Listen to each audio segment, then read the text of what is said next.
Hi, I'm Tim. Welcome to Watchbox, and thanks for logging on. If you love this watch, email me, tmosso@thewatchbox.com.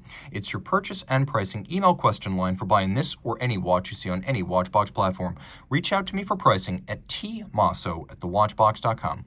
Today, we're discussing a model that launched in 2018 with the full-line Polaris collection. This is the Polaris Automatic. Now, the Polaris originally launched as a diving alarm in a super compressor case. From 1965 to 70, the original Polaris was made. The Polaris II launched in 1970, and then the tribute to Polaris launched many years later as a one-year limited edition in 2008, but the Polaris became a full collection with many different variants available in 2018, and this is the most elemental of them.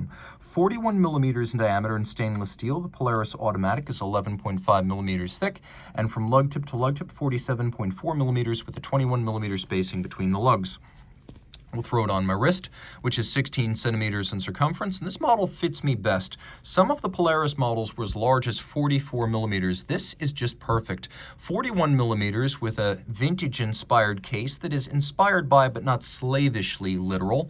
The timepiece is a modern consideration of what a Polaris would look like in the modern era. It is a modern interpretation of the definitive 1968 Polaris dial. It's low enough to fit underneath the cuff, and I could recommend it for a wrist as small as 14 centimeters in circumference. Taking a quick look, it has a fully integrated strap, so whether you get this watch on the bracelet or the strap, there's no daylight showing between strap and case. You can also see that it follows the slope of the lugs in profile. We have a little pyramid-style hobnail design, and then the flanks are quite thick. There's a lot of material here.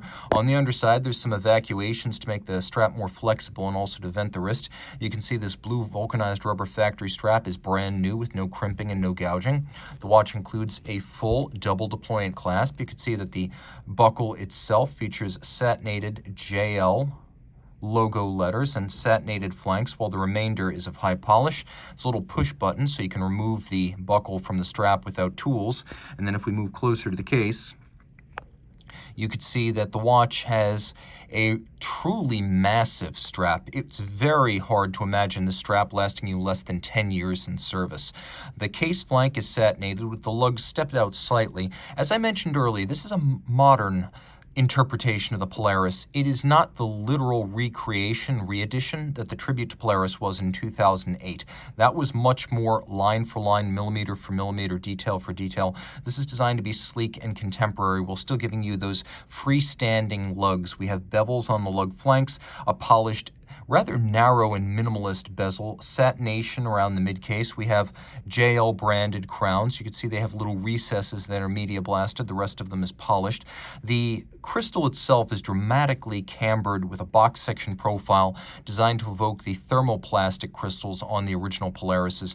We have several different finishes on the dial, so you can see that there is a dramatic graining, almost like sandpaper, underneath the hour track, which features applique steel rhodium-plated indices and quarter Arabic numerals. This is a no-date dial. We have a matte finish outboard, and that is a rotating bidirectional flange controlled by the crown up at 2 o'clock. The original super compressor case is made by Irvin Piquerez, featured additional crowns for controlling internal bezels, and so we have that here.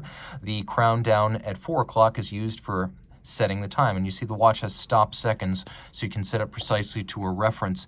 Take a quick look at the hands. You can see they're elegantly faceted for high legibility in the day, and they're also quite legible with plenty of luminescence at night.